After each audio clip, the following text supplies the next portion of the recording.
Late us see the question. cos 4x a cos 2x plus B divided by x square limit x tend to zero है. हमें इस question बनाने के लिए हमें यहाँ पे cos x का सीरीज का यूज करना पड़ेगा. तो जहाँ पे हमारा जो कंसेप्ट अप्लाइड है वो कंसेप्ट हमारा है cos x that's equal to 1 minus X square by factorial 2 plus X की power 4 factorial 4 and minus dot dot dot. ये हमारा इन्फिनाइट तक सीरीज जाएगा. इसको यूज़ करके इसका आंसर निकालना है. अब यहाँ हम क्या करने वाले हैं इसको एक बार हम देखते हैं. सबसे पहले इस क्वेश्चन में हम यहाँ लिखने वाले हैं limit x tend to zero cos 4x plus A cos 2x plus B whole thing divided by x square. अब ये चीज़ हमारा आगे हो जाएगा limit x tend to zero. यहाँ पे हमें cos 4x का सीरीज लिखना है. ये हमारा होगा 1 minus X square means 4x का whole square divided by factorial 2 plus 4x की power 4 whole thing divided by factorial 4 plus dot dot dot कुछ इस तरह का चीज़ हम यहाँ पे लिख लेंगे. बाकी हमारा दूसरा सीरीज ए का स्टार्ट होगा. ए के साथ हमारा सीरीज स्टार्ट होगा.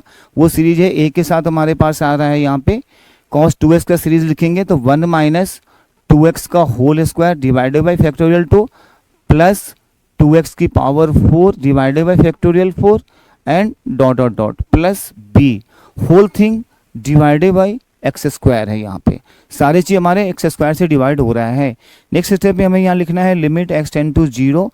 अब हमें करना क्या है जितने भी टर्म यहाँ पे हैं सिमिलर टर्म को सिमिलर पावर ऑफ टर्म जो हमारा डिग्री वाले टर्म को एक साथ लिख लेंगे. अब हमारे पास सबसे पहले कांस्टेंट वैल्यू क्या क्या यहाँ पे आ रहा है. कांस्टेंट वैल्यू हमारे पास आ रहा है 1 प्लस ए प्लस बी.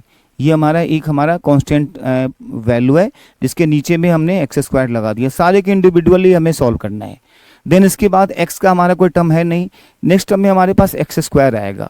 अगर हम यहाँ पे माइनस एक्स स्क्वायर लगा दें minus X square by factorial 2 लगा दें यहाँ पे अगर हम यहाँ पे ब्रैकेट अगर लगाएं तो यहाँ पे हमारे पास क्या बच जाएगा. एक बच रहा है हमारे पास 4 का होल स्क्वायर. यहाँ पे बच जाएगा हमारा 4 का होल स्क्वायर. यहाँ पे जो हमारा बचेगा हमारा 2 का होल स्क्वायर.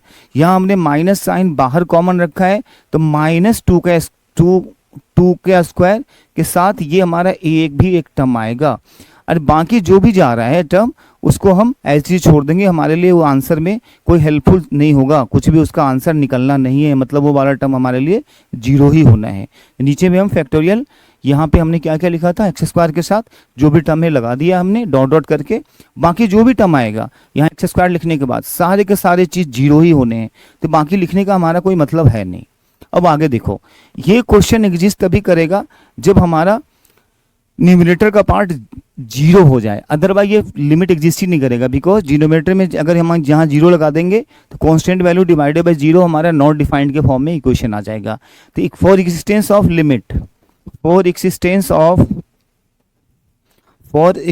ऑफ लिमिट को एग्जिस्ट करने के लिए हमारे पास यहाँ पे 1 प्लस ए प्लस बी का वैल्यू जीरो करना पड़ेगा.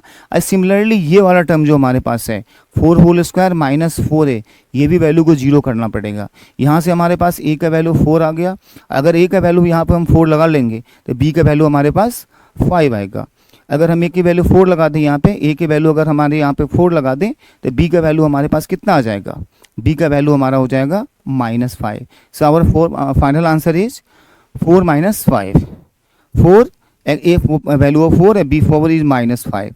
So D is the correct option. 4 and -5 is the correct answer. Thank you.